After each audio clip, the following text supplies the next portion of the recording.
시편 23편은 우리가 또 잘 알고 있는 말씀이고, 이 시편 23편을 시편의 백미라고도 이야기를 합니다.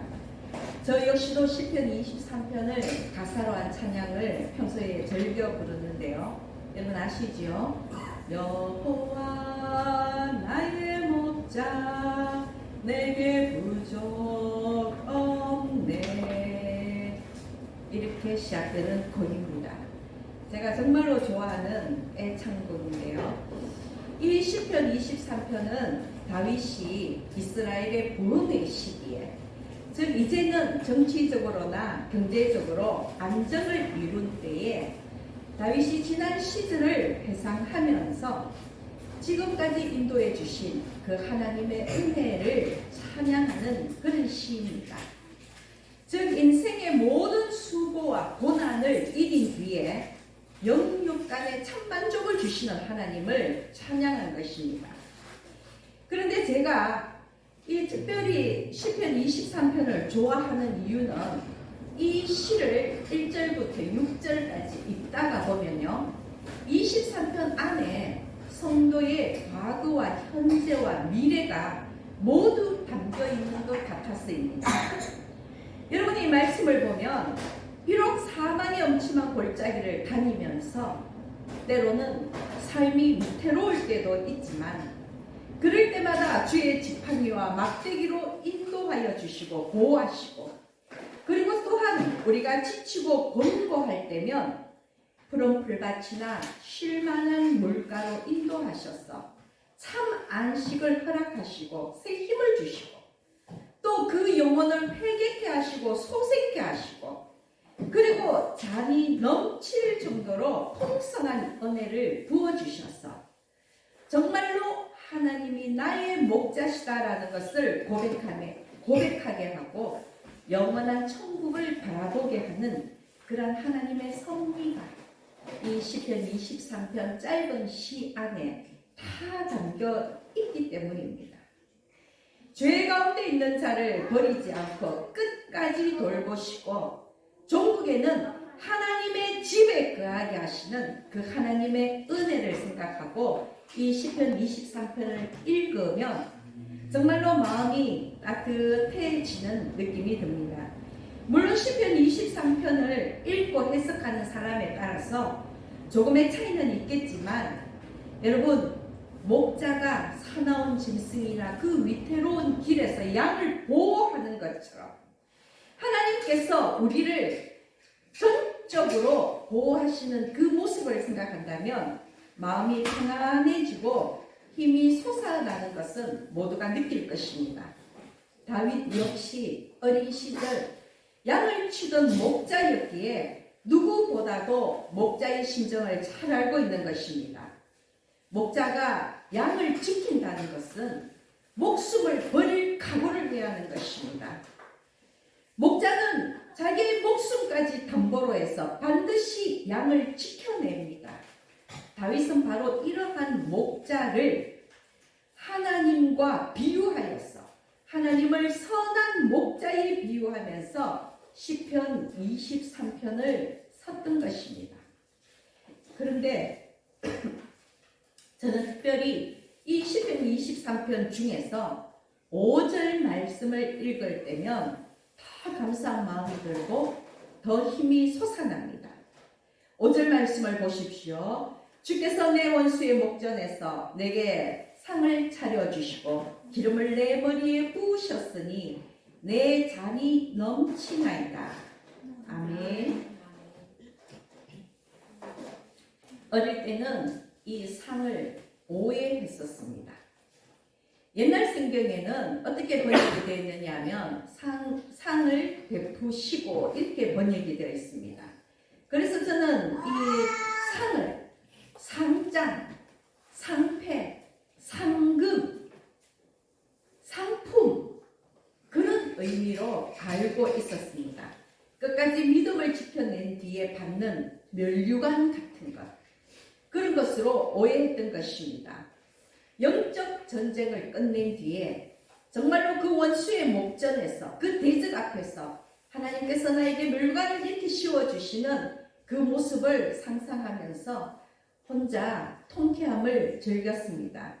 물론 그 상상도 나쁘지 않은 상상이었지만 여기에서의 상은 상이 아니라 사실은 잔치상을 의미합니다. 원수의 목전에서 차려진 이 상은 승전 축하 잔치 때 벌어지는 그런 잔치상이라는 것입니다. 전쟁에서 이긴 뒤에 포로로 붙잡혀온 그 대적들 앞에서 전쟁의 승리자를 위하여 베푸는 잔치입니다. 다윗은 일생 동안 수많은 대적자들로 인해서 목숨의 위협을 받았지만 결국 하나님께서 그 대적들을 물리쳐 주시고 굳건한 다윗 왕국을 세우게 해주신 사실을 바로 이런 기쁨을 그 기쁨의 잔치에 비유하여서 원수의 목전에서 베푸는 원수의 목전에 차려진 상이라고 비유한 것입니다. 여러분 한번 상상을 해보십시오. 붙잡혀온 대적자들을 포박하고 무릎을 꿇린 채 그들 앞에서 성전 축하잔치, 즉 전쟁에 이긴 그 축하잔치를 벌이는 것은 전쟁의 승리를 확전하고 또한 성전 내 그 함께 전쟁에 참여한 자들의 결속을 가지는 자리였던 것입니다. 뿐만 아니라 이 다윗의 승전잔치는 하나님의 언약을 확인하는 자리였습니다. 사무엘하 7장 9절 말씀을 보면 네가 가는 모든 곳에서 내가 너와 함께 있어 네 모든 원수를 네 앞에서 멸하였은즉 땅에서 위대한 자들의 이름같이 내 이름을 위대하게 만들어 주리라. 하나님께서 다윗에게 하신 약속입니다.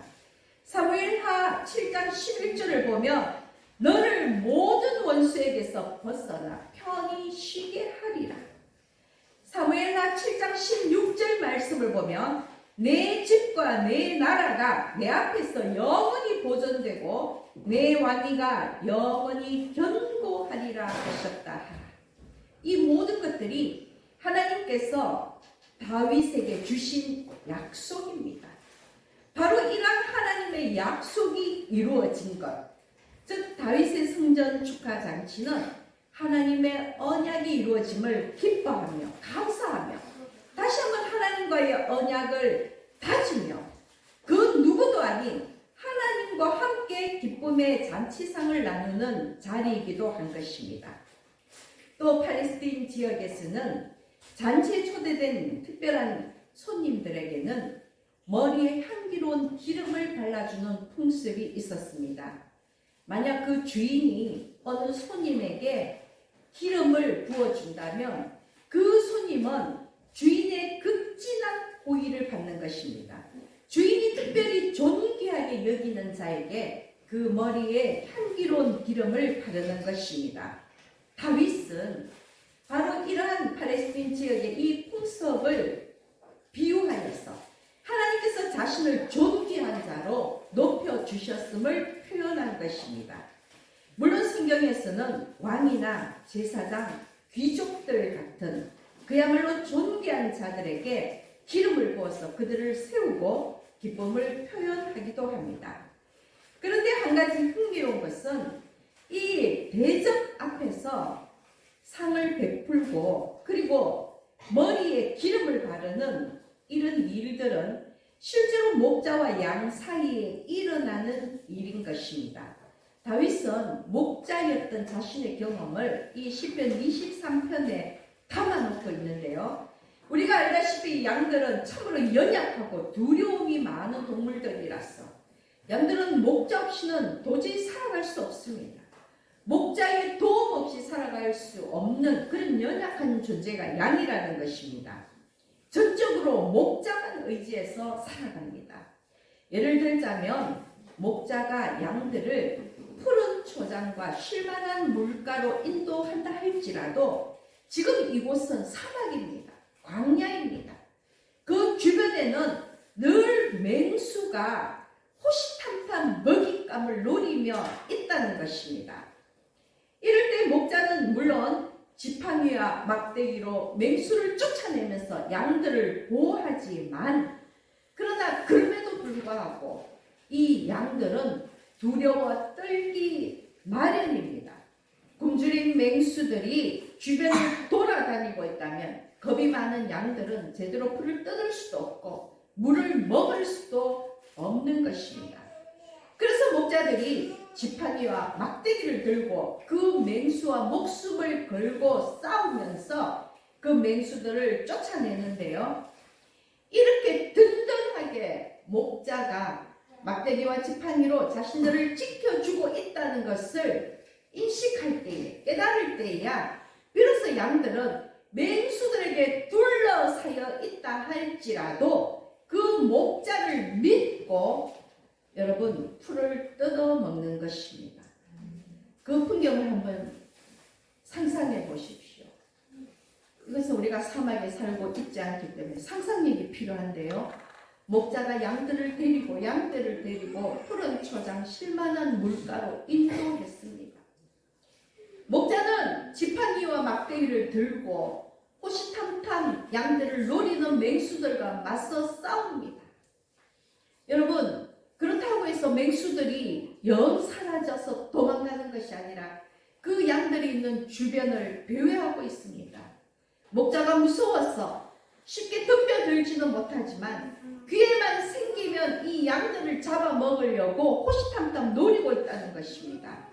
양들이 있는 그 주변으로 이 맹수들이 빙 둘러싸서 배회하고 있는 그런 장면. 그러나 목자가 든든히 지켜주고 있기 때문에 양들은 목자를 믿고 풀을 뜯어먹고 있는 것입니다. 여러분, 이것이 원수의 목전에 차려진 상이라는 것입니다. 비록 맹수들이 있지만 목자가 지켜주고 있기 때문에 그 원수, 그 맹수들, 그 대적자들 앞에서도 양들은 안심하고 풀을 뜯어먹고 있는 것입니다. 그것이 지금 다윗이 시편 23편에서 비유한 이 원수의 목전에 차려진 상이라는 것입니다. 그런데요, 그럼에도 불구하고 맹수에 대한 두려움 때문에 제대로 풀을 뜯어먹지 못하고 벌벌벌 떨고 있는 그런 양이 있다면 목자는 그 양을 그늘로 데리고 갔어. 여러분, 머리와 귀와 목덜미를 사도워 주면서 안심을 시킨다고 합니다. 그런데 그때에 그냥 맨손으로 이렇게 쓰다듬으면 이 손의 마찰로 인해서 털이 빠지는 일이 많기 때문에 어떻게 하느냐면 그게 올리브 기름을 발랐어. 그 머리에 올리브 기름을 붓고 오일 마사지를 하는 것입니다. 여러분, 다윗이 기름으로 내 머리에 바르셨으니 라고 하는 것은 우리가 팔레스틴 그 지방의 풍습으로 볼 때에 아주 존귀한 자를 높이 세우는 그런 의미도 있지만 실제로 이 광야 속에서 목자들은 그 양을 칠 때에 두려워 떨고 있는 그 양에게 올리브 기름을 붓고 귀와 목덜미를 마사지해 주면서 그 양의 심신이 안정할 수 있도록 돕는다는 것입니다. 그러니 정말로 하나님께서 이 다윗에게 기름을 부어 그를 왕으로 존귀한 자로 세우셨음은 물론이며 다윗을 두려움과 근심 속에서 지켜주시고 위로와 평안을 허락하셨다는 그런 의미인 것입니다. 내 잔이 넘치나이다 라는 표현은 하나님의 은혜가 조금도 부족함이 없이 풍성하고 충만하다는 뜻입니다. 잔치가 시작되면요, 이 팔레스틴 지역에서는 잔치가 시작되면 주인은 손님의 잔에 술을 부어주는데 이 잔이 차고 넘칠 정도로 가득 부어준다고 합니다. 그것이 손님에 대한 예의입니다. 잔을 덜 채우면 예의가 아닌 것입니다. 정말로 잔이 넘칠 정도로 가득 채워주는 것이 내가 당신을 존경하고 내가 당신을 존대합니다라는 주인의 호의라는 것입니다. 그런데 지금 시편 23편에서 다윗이 말하는 이 잔은 하나님께서 다윗에게 허락하신 기업입니다. 다윗의 기업이 무엇입니까? 이스라엘 왕국과 다윗 왕조 아닙니까? 하나님께서 허락하시는 대로 하나님의 그 언약대로 이스라엘 왕국이 아주 강성하여지고 그리고 다윗 왕조가 굳건하여진, 즉 하나님께서 다윗의 기업을 확고하게 해주신 그 은혜를 풍성하게 잔을 채워주신대. 그 넘치도록 잔을 채워주신 것에 비유한 것입니다. 이해가 되십니까? 네. 그런데 여러분, 유대인들의 잔에는 기쁨의 잔도 있지만 슬픔의 잔도 있습니다. 지금 다윗이 얘기한 시편 23편의 이 잔은 기쁨의 잔입니다. 하나님께서 허락하여 주신 그 기업으로 말미암아 정말로 감사와 은혜를 올려드리는 그런 기쁨의 잔이 넘친다는 표현입니다. 그런데 이 유대인들에게 있어서 잔치 자리에서의 포도주 잔은 기쁨의 잔이지만 장례식장에서의 포도주 잔은 슬픔의 잔이 됩니다. 똑같은 포도주 잔이지만 상황에 따라서 하나는 기쁨의 잔이 되고 하나는 슬픔의 잔이 되는 것입니다. 그런데 이 지역의 풍습을 보면요, 잔치 자리에서 받는 이 넘치도록 가득 채워진 이 포도주 잔은 원샷을 하지만, 그러나 슬픔의 잔은 절대로 원샷을 하지 않는다고 합니다. 어떻게 하느냐 하면 그 잔을 들고 천천히 조금씩 마시면서 어떻게 이야기하느냐 하면 이 잔이 내 입에 쓰다, 이 잔을 내게서 옮겨달라고 말한다는 것입니다. 여러분, 제가 이렇게 구체적으로 이야기하는 이유는 이 팔레스틴 지방의 이 풍습을 알아야 성경을 좀 더 잘 이해할 수 있습니다. 장례식장에서 받은 이 슬픔의 잔은 절대로 원샷하지 아니하고 이것은 조금씩 천천히 마시면서 이 잔은 내 입에 쓰다, 이 잔을 내게서 옮겨달라고 말하는 이것이 유족과의 슬픔을 나누는 방법이라는 것입니다. 그런데 이 잔을 내게서 옮겨달라는 이 말이 너무 익숙하지 않습니까? 여러분, 이 말은 바로 누가복음 22장 42절, 우리 예수님께서 겟세마네 동산에서 기도하실 때 하신 말씀입니다. 아버지여, 만일 아버지의 뜻이거든 이 잔을 내게서 옮기시옵소서. 그러나 내 원대로 마시옵고 아버지의 원대로 되기를 원하나이다. 여러분, 바로 누가복음 22장 42절, 예수님께서 십자가 죽음을 앞두고 이 감람산 위 겟세마네 동산에서 최후의 기도를 올려드릴 때에 그때 하신 말씀이 이 잔을 내게서 옮기시옵소서. 아버지의 뜻이거든 이 잔을 내게서 옮기시옵소서. 이렇게 기도한 것입니다. 우리는 예수님의 이 기도 속에서 이 잔을 내게서 옮기시옵소서라는 이 말씀을 십자가의 이 고난을 피하게 해주십시오. 아버지의 뜻이란 아버지 할만하시거든. 나에게서 이 십자가의 고난을 피하게 해주십시오라는 그런 말로 이해를 하고 있습니다. 예수님도 인간의 모습을 입으셨기에 육신적인 고통과 수고를 회피하고 싶은 마음 때문에 당연히 이런 기도를 드릴 수 있다고 우리가 미리 이해합니다. 그러나 예수님이 이 땅에 오신 이유는 십자가를 지시기 위해서 아닙니까, 여러분? 십자가 고난을 당하시기 위해서 예루살렘에 입성하셨고 지금 겟세마네에서 그 마지막 밤을 보내며 기도하시는 것입니다. 그런데 이제 와서 십자가 고난을 피하게 해달라고 기도한다는 것은 뭔가 말이 안 되지 않습니까? 예수님께서 십자가를 지시기 위해서 이 땅에 오시고 이제 이 밤이 지나면 잡혀가서 십자가 고난을 맞이하신다는 것을 누구보다도 잘 알고 있는데 이 마지막 순간에 죽음과 고통이 두려워 발버둥 치고 있다라고 여러분 그렇게 이 말씀을 해석할 수 있겠습니까? 아니라는 것입니다. 앞서 말씀드린 것처럼 이 잔을 내게서 옮기시옵소서라는 이 말은 유대인의 관습으로 이해해야 합니다.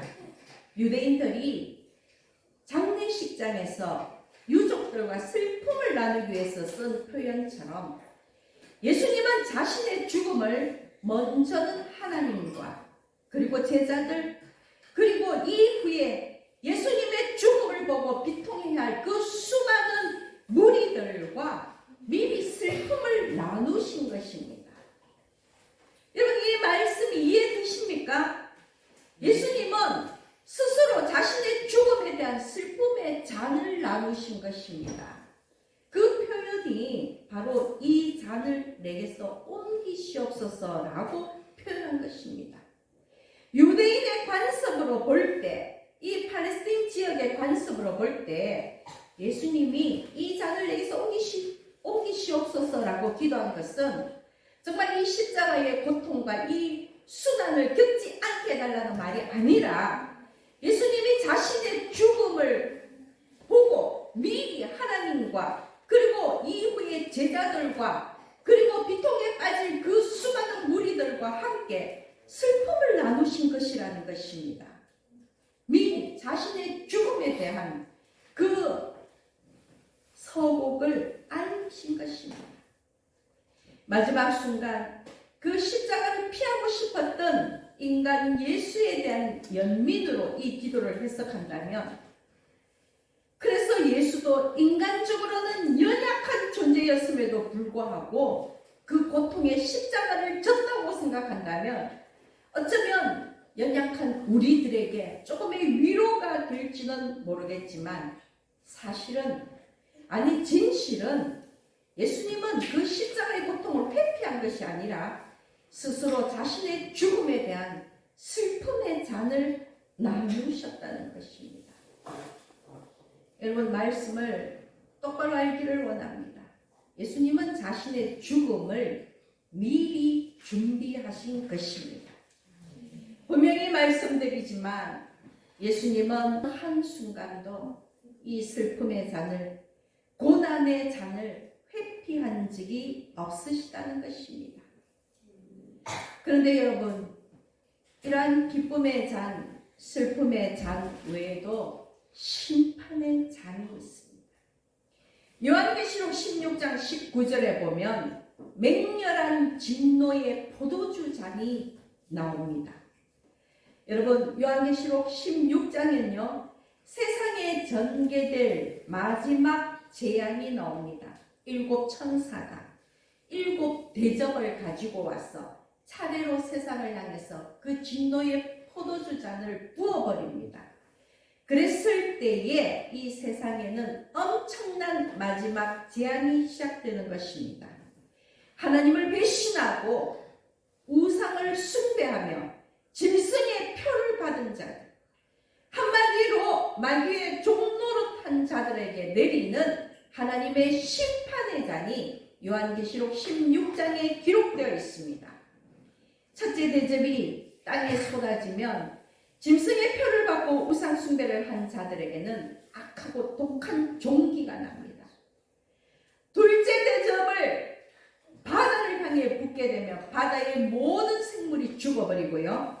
셋째 대접은 강과 물의 근원에 쏟으니 피가 되었습니다. 넷째 대접은 해에 쏟으니 하늘에 떠있는 해 있죠. 해가 그 권세를 얻고 해가 그 불로 사람을 태운다고 기록되어 있습니다. 다섯째 대접을 짐승의 왕좌에 쏟으니 그 나라 사람들이 고통과 종기로 죽어나갑니다. 여섯째 대접을 쏟으니 이제 세계에 흩어져 있던 왕들이 모여서 아마겟돈 전쟁, 우리가 성경에서 이야기하고 있는 그 마지막 전쟁이 시작되고요. 마지막 7째 잔은 지진으로 인해서 이전에도 이후에도 볼 수 없는 그런 엄청난 지진으로 인해서 섬도 없어지고 산악도 간데 없다고 기록되어 있습니다. 이 마지막 7 천사의 일곱 대접, 마지막 이 진노의 포도주 잔이 세상을 향해서 부어지면 이것이 마지막 심판이요, 세상은 멸망하는 것입니다. 누구를 향한 하나님의 심판입니까? 다시 말씀을 드리지만 하나님을 배신하고 우상을 숭배하며 짐승의 표를 받고 마귀의 종노릇한 자들에게 부어지는 하나님의 심판의 잔이라는 것입니다. 물론 요한계시록 말씀은 비유와 계시로 기록된 말씀입니다. 그러나 이것은 옛날 이야기가 아닙니다, 여러분. 상상의 이야기가 아닙니다. 반드시 성취될 하나님의 말씀이기에 우리는 두렵고 떨리는 마음으로 이 말씀을 받아야 합니다. 만약 요한계시록 이전의 말씀이 이루어지지 아니하였다면 우리는 요한계시록도 이루어지지 않을 수 있다고 생각합니다. 그러나 이전의 모든 말씀이 창세기로부터 우리가 숨쉬고 있는 이 순간까지 하나님의 말씀은 이루어졌습니다. 그러므로 하나님의 계시로 쓰여진 이 요한계시록 말씀도 반드시 이루어질 줄 믿어야 한다는 것입니다. 시편 11편 5절 6절 말씀을 보면 여호와는 의인을 감찰하시고 악인과 폭력을 좋아하는 자를 마음에 미워하시도다. 악인에게 그물을 던지시리니 불과 유황과 태우는 바람이 그들의 잔의 소득이 되리로다. 지금 시편 23편에서 다윗은 기쁨의 잔이 넘침으로 인해서 하나님께 감사하고 있지만 지금 악인과 폭력을 좋아하는 자들에게는 하나님께서 그 잔에 무엇을 채우신다고요? 불과 유황과 태우는 바람, 즉 멸망의 잔으로 채우신다는 것입니다. 계시록 18장 5절 6절 말씀입니다. 그의 죄는 하늘에 사무쳤으며 하나님은 그의 불의한 일을 기억하신지라 그가 준 그대로 그에게 주고 그의 행위대로 갑절을 갚아주고 그가 섞은 잔에도 갑절이나 섞어 그에게 주라. 여러분, 악인의 잔에는요 그의 행위대로 갑절이나 하나님께서 심판으로 갚아주신다는 것입니다. 여러분, 여러분의 잔에는 무엇이 담겨 있습니까? 아니, 여러분은 여러분의 잔을 준비하고 있습니까? 하나님께서 무엇을 담으시려고 하면 그 잔을 준비하고 있어야 합니다. 그 잔에, 준비된 그 잔에 우리가 의인이라면 하나님은 넘치도록 기쁨과 감사의 은혜를 부어주실 것이고 우리가 악인의 자리에 서 있다면 그곳에는 불과 유황과 태우는 바람으로 심판과 멸망으로 가득 채워진다는 것입니다. 하나님은 반드시 악인을 심판하십니다. 여러분, 하나님의 말씀을 헛들어 보지 마시기 바랍니다. 죄짓지 마십시오. 하나님을 떠나지 마십시오. 반드시 계수하시는 하나님이 반드시 그 죄를 심판하신다는 것을 명심해야 한다는 것입니다. 또한 여러분, 고난의 잔과 심판의 잔은 다릅니다. 우리가 그리스도와 함께 하나님의 영광을 상속받기 위해서는 당연히 고난에 쓴 잔도 마셔야 하지만 그러나 그 고난의 잔은 후에 기쁨과 영광의 잔이 되는 것입니다. 심판의 잔은 악인이 저지른 그 죄의 대가로 받는 잔이기 때문에 그것은 멸망을 불러옵니다. 그러므로 여러분, 오늘 다윗의 고백처럼 우리의 잔은 심판이 아닌 기쁨으로 넘쳐나기를 예수님의 이름으로 축복합니다. 우리가 선한 목 되신 예수 그리스도와 함께 한다면, 우리가 이 양떼를 떠나지 아니한다면 시편 23편이 우리의 고백이 될 것입니다. 하나님의 선하심과 인자하심으로 말미암아 영원한 천국에 입성하실 것입니다. 그런데 문제는 앞서도 말씀드린 것처럼 깨끗한 그릇이, 깨끗한 잔이 준비되어 있어야 합니다. 디모데후서 2장 20절 21절 말씀입니다. 큰 집에는 금그릇과 은그릇뿐 아니라 나무그릇과 질그릇도 있어 귀하게 쓰는 것도 있고 천하게 쓰는 것도 있나니 그러므로 누구든지 이런 것에서 자기를 깨끗하게 하면 귀히 쓰는 그릇이 되어 거룩하고 주인의 쓰심에 합당하며 모든 선한 일에 준비함이 되리라. 아멘. 말씀에서 귀한 그릇은 깨끗한 그릇입니다.